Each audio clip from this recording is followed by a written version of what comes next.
What it do, YouTube? It's your boy Eli the Rebel. We're hopping straight into the season opener for USF, for Crystal Ball and the boys. This is season number 3, the 2012 season. And it's a rainy day out here, a rainy night in Orlando, Florida, as we're going to take on our rivals UCF here.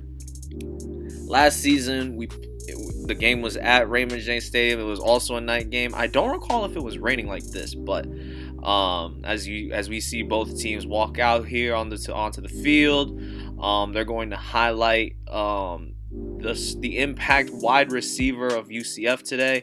I remember this guy. I think he did play in the rivalry game last season, and as Lee Corso is going to rock with UCF today. Man, I need to train myself to say tonight instead of today, because it's a night game. Okay, but we see Fafita and Ryan, our captains, walk out onto the field for the coin toss. Tails never fails, but apparently that's cap, as UCF will win the toss, but fortunately they receive. So the first possession of the game, just when I thought that we were going to force a 3-and-out here, looks like Johnson completes a pass to the impact wide receiver White for the first down there. 3rd and 4, Bill Choice with the forced fumble, and Mr. Anderson, our free safety, picks up the football, and that is a forced turnover. So USF gets the ball here. Albert Peterson, our new QB1, scrambles to the right side and picks up the first down through his legs. You love to see that. 3rd and 5 from the 30-yard line. Palmer in motion. It's an empty backfield. Peterson rolls right again and finds Stephen Palmer on the corner route. It looked like it was tipped a little bit, but Palmer brings the ball down. In the red zone, Peterson rolls left this time, but overthrows Anthony Sampson, and USF has to settle for 3 right here. It's a 1st and 10 after a 3-and-out by the defense. Look at Matt Willis go up and grab that ball for Albert Peterson right there. Now it's a 3rd and 11. Peterson stays in the pocket. This is his first pass to Reggie Patterson, and it's a touchdown. Reggie Patterson, former QB1, now turned wide receiver 2. First target, first catch, first touchdown, all in one play. What a fantastic grab. With no gloves too, by the way. I did not add gloves to Reggie Patterson. And I think we're going to rock with the no glove look for the rest of the season. It's kind of funny. Johnson throws to the left side on the flat. Gets picked off by Austin Green, the impact corner. And that's a touchdown. A pick six. And folks, this is why I refuse to throw to the flats as much as possible, because of moments like this. They're the easiest, pick sixes for the opposition. And it shows. It really, really shows. So Johnson is audibling out of the play. It's play action. Throws to the left side. Finds Davis. But Davis fumbles the ball. And it looks like the freshman strong safety Petway picks up the football. He's raising the roof. He's hyped. UCF turnover. Excuse me. Albert Peterson finds Willis again and gets into the red zone, no problem. It's a 2nd and 13, ball on the 21. Peterson throws a corner route to Patterson, except Patterson was just quadruple covered there, and Ellison comes down with the pick. That will end the first quarter. Second quarter, 30 seconds into the second quarter, Peterson rolls left, finds Willis on a simple out route right there. Gain of about 9, which will lead to a 3rd and 4. Peterson rolling right. Tries to turn the corner, but doesn't get the first down marker. So, looks like USF, Crystal Ball, and the boys will settle for 3 once again. 2nd and 6 from our own 31. Albert Peterson drops back, rolls left, finds the lane, and runs out of bounds for the first down. So Albert Peterson using his legs again when not forcing the throw. Here he throws pretty much the same exact pass as the first one for their touchdown to Reggie Patterson. That's a massive gain right there. 2nd and 17. Peterson looking, and it's the tip drill right to Gray. Gray goes to the right side of the field and goes all the way for 6, but there's a flag on the play, and fortunately, the flag was a clipping penalty on the UCF Golden Knights. So no touchdown, but we unfortunately do have to give the ball back.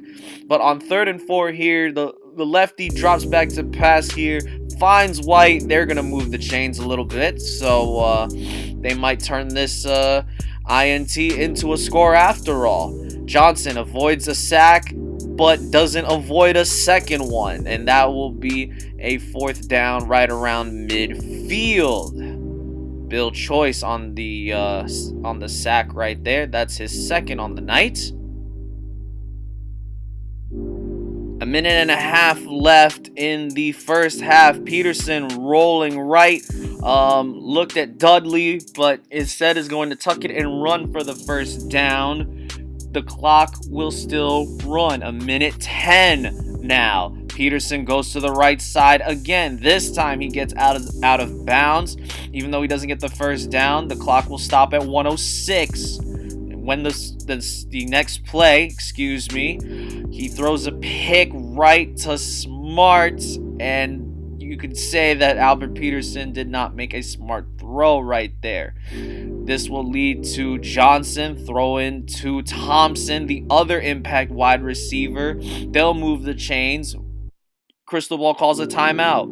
Then throws to Davis. Davis doesn't fumble the football this time. He completes another first down.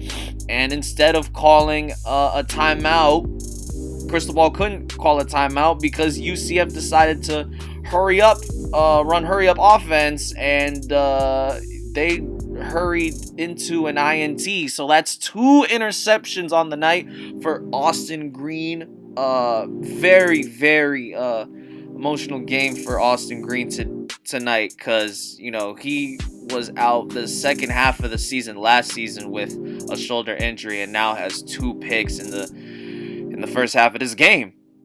As you see here, it's 20-0 USF.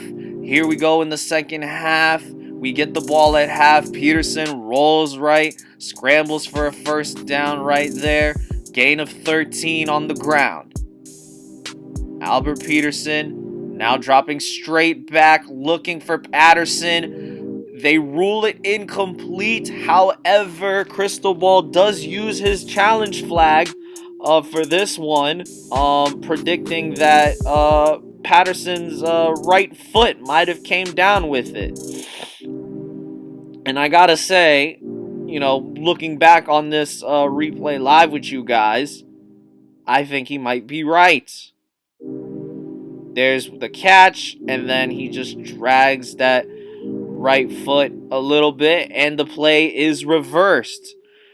In the red zone, Albert Peterson tries to run slants, and Johnson picks off Albert Peterson. So that's 4 INTs for Albert Peterson. We will not see him the rest of the game, unfortunately. And then the next play from the 2-yard line is just a wheel route to Cronin, 98 yards to the house. I genuinely hate when the CPU is from inside the 5, because if you call the incorrect goal line defense, you get exposed, as you see right here. So now the game went from 20-0 to 22-7. Now Marcus Watson's in here for a little bit. His first pass was complete to Palmer, but then Palmer just forgot to reel in the rest of the catch. Watson rolls left, throws across his body back to Willis on a dig route right there. That'll move the chains. Marcus Watson rolls left, looking for Sampson, dives and could not. It was still out of reach. Marcus Watson rolls right this time, throws a comeback route to Patterson. That's a first down as he steps out of bounds. Gain of 12. Marcus Watson from the gun runs a draw play to Palmer, and that's Palmer's first decent run of the game today, actually. There's play action. I honestly had no idea what even button I clicked. I don't even know what receiver I was targeting there. That was just a terrible throw, period. But Marcus Watson did get late hit there, so that's probably why. Wendell Francis tips the ball in the air, and that gives Medlock enough time to pick off the lefty quarterback right there. So that was a really interesting, sequence of events right there. But unfortunately, on 3rd and goal, Marcus Watson rolls right, is looking, and finds Dudley, actually. Just when I thought that the play was going to be completely broken down, I almost hit L2 to throw the ball away. But then I saw Dudley call for that one, and that is a touchdown pass for Marcus Watson, a touchdown reception for the tight end right there on a basic out route. Marcus Watson with 3:45 left in the third. Seamers is the equivalent of 4 verts. He throws one up to Willis and gets it. However, he fumbles the ball and Robertson, the corner, picks it up. It's a very awkward way for Matt Willis to, break the career receiving yards record here for USF. The game is still 21-7. Johnson throws to White, but doesn't get enough for the first down. So that's a 3 and out right there. Marcus Watson throws deep again to Matt Willis. This time he catches it and doesn't fumble, and that breaks the receiving yards in a game record for the school. So Matt Willis almost went pro on us, and let's just say thank God we didn't, I guess. Marcus Watson throws to Patterson right there on the C route right there. We're in 1st and goal territory. 2 plays later, it's now 3rd and goal. Watson could not find Willis in the end zone. Got late hit there. Fortunately, the ball hit the turf, so Andrew Spinner, our transfer kicker from the U, will put that right through the uprights, no problem. And then pretty much the last play of the 3rd quarter is a sack that will force a 4th down. That was actually Mr. Anderson on a free safety blitz right there, and that'll take us to the 4th. 4th quarter, we're up multiple touchdowns. I felt like Greco could play a little bit in the 4th, because why not? His first pass to Lewis was on a really good slot post. Lewis just couldn't bring it in. Greco pitches to Palmer on a speed option, gets a block, and down the sideline he goes for a touchdown. So Palmer's been really quiet the first 3 quarters. Quarter number 4, he gets the speed option pitch from Spencer Greco and just takes it to the house right there. I need to see who made that block right there. Was that Sampson on that block? I'm pretty sure that was Anthony Sampson on that block, which led to, Palmer going all the way down the sideline right there. That was pretty nice. Johnson runs play action, throws to the left side, finds Thompson. It's going to take 2 USF defenders to push him out of bounds. That is a 30-yard pass, if not more. Johnson goes to the right side, throws to double coverage to Thompson, and he reels it in on the backside of the end zone. UCF trying to fight back in this fourth quarter. That's what this game likes to do in the fourth quarter. They try to come back on you when you least expect it. So no, there's no such thing as a safe lead in this game for sure. However, Greco sends Bobo in motion. Palmer goes to the right side on a power play. Gains a 12-yard run right there. So now he's in the zone right now. Greco in the gun. Palmer on the left side. Runs the halfback screen. Palmer runs over a guy, breaks a tackle, gets the first down before getting shoved to the ground. So that's a 10-yard completion on the halfback screen. Now Greco runs speed option. This time it's to the right side. Palmer stiff arms a guy, turns the corner, hurdles 3 people. Four UCF defenders really dove at Steve Palmer and couldn't get the shoestring tackle. Big sad right there. But you know what? Crystal Ball does not care. Crystal Ball does not care because he's the coach for the USF Bulls. So, therefore, that's a touchdown. Don't worry. That doesn't make sense to me either, but we're just going to rock with it. Okay? And then the ensuing kickoff after the point after attempt, the kick was muffed. And due to the college rules, because Davis had to kneel down, they got to start the drive from the 6. But fortunately, for the Golden Knights, Johnson drops back to pass, finds White, finds the hole in the zone, and they're in more comfortable field position now. Johnson rolls right, throws to Davis. Davis comes back to the ball. However, he does not get the first down, but Prince Charles, our defensive end, is a little shaken up in the head. Not a pretty sight.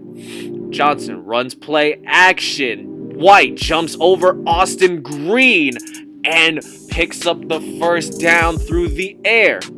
Turns out Marcus Charles is out for the rest of the game with a mild concussion, but he will play in the next game when we play Florida State, when USF plays Florida State after the bye week. So we have this game and then a bye week before playing Florida State for the next episode, as the halfback Allen gets a gain of 9 right there. So it's a 3rd and 1, and a play is broken up, and it looks like Williams, the right outside linebacker, pushes Johnson to the ground. They go for it on 4th.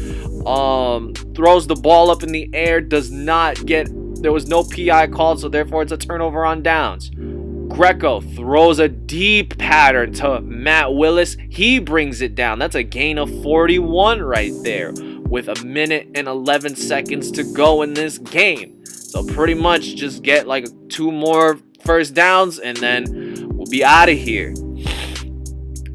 Greco hands off to Palmer. Runs halfback dive and gets the forward momentum he needs. That's an 8-yard run for the first down with 30 seconds left. And that is the end of the game.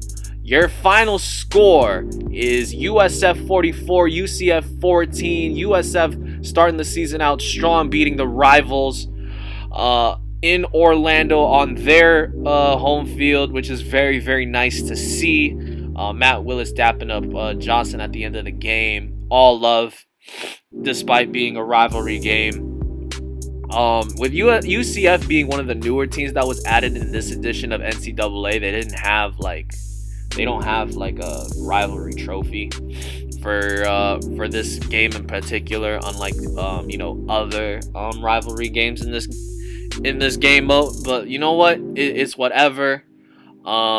The last thing we're going to show you today is very quickly the game stats for every USF Bull pretty much. And hopefully we can get the job done with Florida State next episode, man. It's been your boy Eli the Rebel. I'll catch you guys later. Enjoy the stats. I'll see y'all next week, man. Deuces!